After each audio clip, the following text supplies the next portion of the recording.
Hello students, welcome back to my YouTube channel. आज का हमारा टॉपिक है factors, coefficients and equations. Topic को स्टार्ट करने से पहले मैं आपको प्रीवियस क्लास के बारे में कुछ रिमाइंड करवाना चाहूँगी। प्रीवियस क्लास में हम लोग डिस्कस किए थे एक्सप्रेशन, वेरिएबल और टर्म्स के बारे में। अगर आपने उस वीडियो को नहीं देखा है तो एक बार आप ज़रूर देख लें, क्योंकि वेरिएबल का, टर्म्स का और एक्सप्रेशन का इस वाले लेक्चर में बहुत ज़्यादा यूज़ होने वाला है। अगर आपको उसका कॉन्सेप्ट नहीं क्लियर होगा तो आपको ये वाला भी लेक्चर नहीं समझ में आएगा। ठीक है, तो चलिए हम लोग एक एक करके समझने की कोशिश करते हैं। सबसे पहले factors. When we multiply the number, variables और expressions together to get the given original products. जैसे कि मैंने यहाँ पे एक टर्म लिया है। ठीक है, टर्म के बारे में आपको मैंने लास्ट लेक्चर में बताया कि आप वहाँ से एक बार जा कर के ज़रूर समझ लें। तो ये टर्म है, इसमें क्या है कि 9 जो है वो कांस्टेंट है और x जो है वो वेरिएबल है। कांस्टेंट का मतलब कि 9 ही रहेगा, ये कभी चेंज नहीं होगा। ठीक है, तो कांस्टेंट का मतलब कि उसका वैल्यू कभी चेंज नहीं होता है, इसलिए उसे हम कांस्टेंट बोलते हैं। वेरिएबल का मतलब वेरी करना, x का वैल्यू बहुत सारा कुछ हो सकता है। ठीक है, तो जब हम लोग कोई कांस्टेंट और वेरिएबल को, कोई नंबर को, नंबर मीन्स ये 9 एक नंबर है, नंबर को हम लोग वेरिएबल के साथ मल्टीप्लाई करते हैं, तो मल्टीप्लाई करने के बाद जो रिज़ल्ट हमें देता है वो हमें क्या देता है, ओरिजिनल प्रोडक्ट ही देता है। तो फॉर एग्जांपल हम लोग देखते हैं कि 9x का फैक्टर क्या होगा। 9 को हम लोग इलाबोरेट कैसे कर सकते हैं, 3 इंटू 3 इंटू एक्स। ठीक है, तो ये हो जाएगा फैक्टर किसका, 9x का फैक्टर। उसी तरह से ये आपका दूसरा एक एक्सप्रेशन हम लिए हैं, -b + 4ac + c का स्क्वायर। अब हम लोग इसको एक एक टर्म को हम लोग क्या करेंगे, उसका फैक्टर को निकालेंगे। तो सबसे पहले -b का क्या हो जाएगा, -1 इंटू बी, 4ac का 2 इंटू 2 इंटू a इंटू सी, है ना।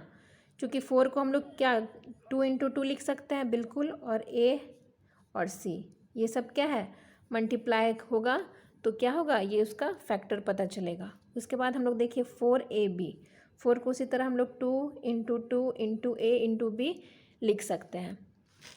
Terms themselves can be formed as product of factors. जो टर्म होता है वो प्रोडक्ट होता है किसका, जो बना होता है, फॉर्म्ड मतलब बनना। जैसे कि ये देखिए, एक एक्सप्रेशन हमने लिया है 13xy - 7x।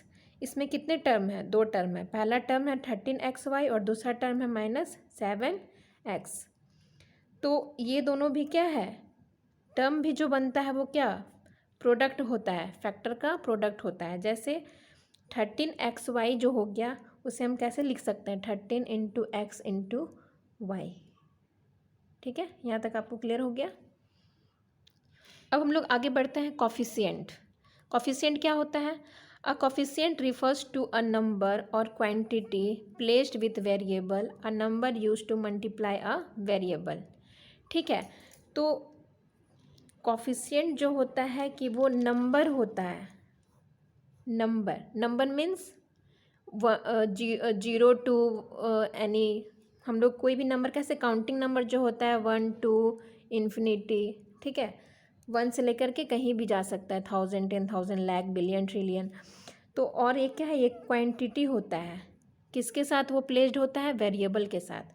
अब यहाँ पे आप देखिए 5 जो है क्या है, एक नंबर है, और वो किसके साथ है, एक्स के साथ है, जो कि यहाँ पे एक्स क्या है, एक वेरिएबल है, जैसे कि मैंने आपको पहले ही बताया था। तो इसे समझने के लिए हम लोग देखते हैं 5x मीन्स 5 टाइम्स x। ठीक है, 2x का मतलब क्या होता है, x को हम लोग 2 बार लिखते हैं तब ना 2x होता है। उसी तरह अगर हम लोग 5 को 5 टाइम्स लिखेंगे तो क्या हो जाएगा, 5x। तो 5 times x and x is a variable. x क्या है, एक वेरिएबल है जो अननोन है, जिसका वैल्यू हमें नहीं पता है। इसका वैल्यू क्या होता है, टाइम टू टाइम वेरी करते रहेगा, इसलिए इसे हम लोग क्या बोलते हैं, variable. So 5 is a coefficient. तो इस वाले टर्म के लिए कॉफिशिएंट क्या हो जाएगा, 5 हो जाएगा। और ये क्या हो जाएगा, एक्स उसका वेरिएबल हो जाएगा। Numerical factor of a term is called its numerical coefficient और सिंपल कॉफिशिएंट। ठीक है, अब न्यूमेरिकल फैक्टर जो होता है, न्यूमेरिकल फैक्टर मतलब देखिए आप यहाँ पे इससे याद रख सकते हैं, न्यूमेरिकल से मतलब आप नंबर याद रख सकते हैं। ठीक है, और कॉफिशिएंट को याद करने का सबसे बेस्ट तरीका है, आप यहाँ से देखते हैं ये कुछ मिला जुला कॉफ़ी जैसा ही वर्ड है, तो कॉफ़ी हम लोग सुबह उठने के साथ चाय या कॉफ़ी लेते हैं, तो इससे आपको देखना है कि एक्सप्रेशन में जो सबसे पहले आएगा वो आपका क्या हो जाएगा, कॉफिशिएंट हो जाएगा, है ना। तो यहाँ पे जैसे कि एक एक्सप्रेशन है 7xy + 5x। ठीक है, तो 7xy एक टर्म है और इन दोनों में 7 जो है एक नंबर है, काउंटिंग नंबर है, तो 7 क्या हो जाएगा, इसका कॉफिशिएंट हो जाएगा। वही अगर हम यहाँ पे देखें x और y, तो ये x और y क्या हो जाएंगे, इस वाले एक्सप्रेशन का वेरिएबल। अब 5x में 5 क्या है, coefficient. Here we will find term coefficient and factor of given expression.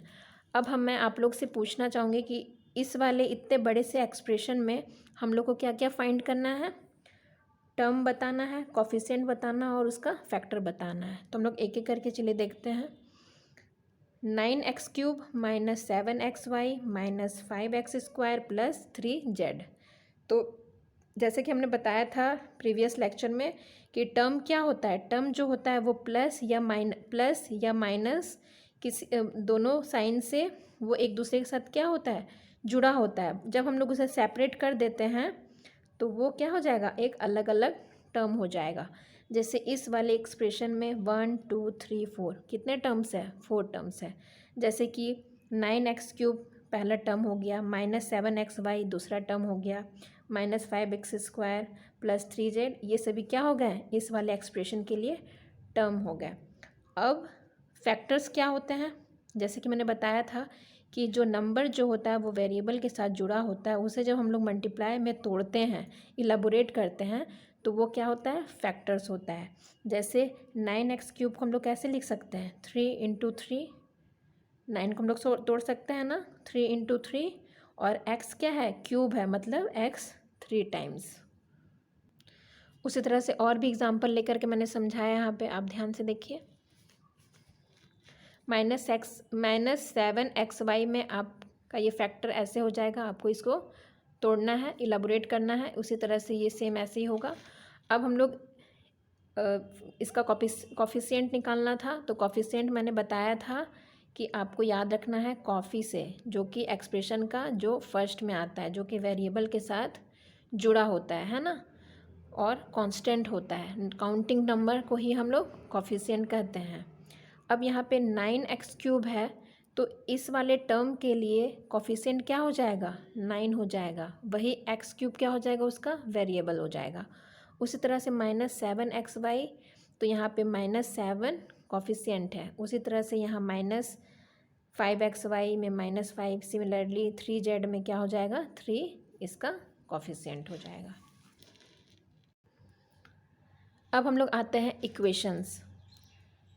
Equations जो है वो क्लास 8 का एक चैप्टर है, linear equation in one variable. ठीक है, तो यहाँ पे इक्वेशन आपको समझना बहुत ज़रूरी है, क्योंकि आप जब तक इक्वेशन नहीं समझेंगे तब तक आप वहाँ से रिलेटेड क्वेश्चन आप सॉल्व नहीं कर पाएंगे।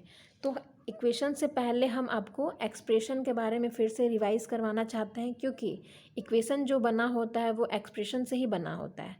तो हम एग्जांपल लिए हैं एक्सप्रेशन का, ये देखिए 5x 2x - 3 3x + y 2xy + 5 y + y का स्क्वायर। ठीक है, ये क्या है, एक्सप्रेशन है, जहाँ हम लोग क्या देखते हैं कि अल्फ़ाबेट और एनी नंबर एक दूसरे के साथ क्या होता है, जुड़ा होता है, और जिसमें क्या होता है, प्लस और माइनस का भी साइन होता है, वो क्या कहलाता है, एक एक्सप्रेशन कहलाता है। उसी तरह से अगर हम लोग इक्वेशन के बारे में बात करें, तो it is an algebraic equation is equality involving variable equation use the equality sign. अब हम लोग यहाँ पे देख रहे हैं कि एक्सप्रेशन में इक्वालिटी का साइन नहीं है, ठीक है, लेकिन जहाँ इक्वालिटी का साइन लग जाएगा, जैसे कि हम इसी का एक एग्जांपल को उठा कर देखते हैं। 3x प्लस वाई, ये क्या था, एक एक्सप्रेशन था।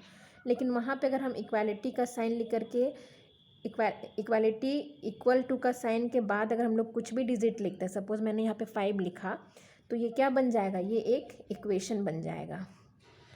तो जब हम लोग एक्सप्रेशन में इक्वालिटी का साइन को क्या करते हैं, इन्वॉल्व कर देते हैं, तो वो क्या बन जाता है, एक इक्वेशन बन जाता है। आप यहाँ पे देखिए इक्वालिटी का साइन ऐसे होता है, इज मिसिंग इन एक्सप्रेशन, जो कि हम लोग देख रहे हैं कि इक्वालिटी का साइन एक्सप्रेशन में नहीं होता है, वही इक्वेशन में होता है। यहाँ पे फॉर एग्जांपल आप देखिए, एक मैंने अब यहाँ पे इसको हम लोग एक्सप्रेशन नहीं बोलेंगे, क्योंकि हम लोग इससे पहले जितने बार भी यूज़ किए थे हम लोग एक्सप्रेशन, बार बार हम लोग उसे एक्सप्रेशन बोल रहे थे। बट यहाँ पे अब ये क्या कहलाएगा, ये एक इक्वेशन कहलाएगा, क्योंकि यहाँ पे हम लोग इक्वालिटी का साइन को क्या कर दिए, जोड़ दिए। ठीक है, यहाँ पे इक्वालिटी का साइन भी आ गया। अब 2x माइनस 3 इक्वल टू 7, इसे क्या बोलते हैं, इक्वल टू। तो यहाँ पे देख रहे हैं 2 जो है वो आपका कांस्टेंट है और x जो है वो वेरिएबल है। ठीक है, देखिए जैसे कि यहाँ पे 3 क्या है, कांस्टेंट है, और x जो है वो वेरिएबल है।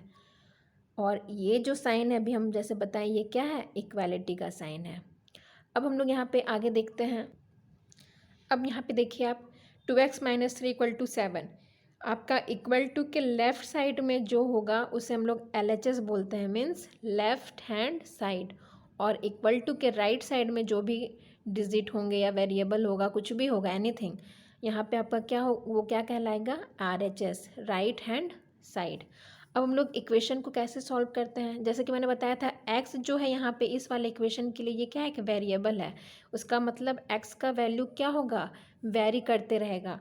बट हम लोग को x का वो वैल्यू लाना होगा जो इक्वल टू के बाद और इक्वल टू से पहले दोनों, मतलब LHS इक्वल टू RHS आपका होना चाहिए, तभी क्या वो इक्वेशन सॉल्व होगा। तो हम लोग जैसे कि यहाँ पे x इक्वल टू 1 लिए हैं, ठीक है, तो 2 1 माइनस 3 इक्वल टू 7, तो 2 माइनस 3 इक्वल टू 7 माइनस 1, जो कि नॉट इक्वल टू 7। तो ये भी x का वैल्यू मतलब 1 नहीं होगा। उसी तरह से 0, तो ये आपका ये भी क्या हुआ, -3 डज नॉट इक्वल टू 7। अगर हम लोग x का वैल्यू 5 लेते हैं तो क्या हो जाएगा, 2 5 माइनस 3 इज इक्वल टू 7, 5 2 जा 10 माइनस 3 इक्वल टू 7, 10 में 3 गया तो 7 इक्वल टू 7। तो ये क्या हमारा हुआ, LHS इक्वल टू RHS। तो हम देख रहे हैं यहाँ पे क्या कि x का वैल्यू 5 होगा तब जा कर के ये इक्वेशन मेरा सॉल्व हो जाएगा। ओके फ्रेंड्स, तो हम लोग नेक्स्ट वीडियो में हम लोग देखेंगे लीनियर इक्वेशन इन 1 वेरिएबल, क्योंकि हम लोग इससे पहले जितना भी उसका इम्पॉर्टेंट पॉइंट था, फैक्टर, कॉफिशिएंट, टर्म, वेरिएबल, ये सब सारा कुछ हम लोग ने प्रीवियस लेक्चर में सारा कुछ डिस्कस कर लिया है। आशा करती हूँ कि आप सभी को बहुत अच्छे से क्लियर समझ में आ गया होगा। इसलिए हम लोग नेक्स्ट वीडियो में लीनियर इक्वेशन इन 1 वेरिएबल देखेंगे।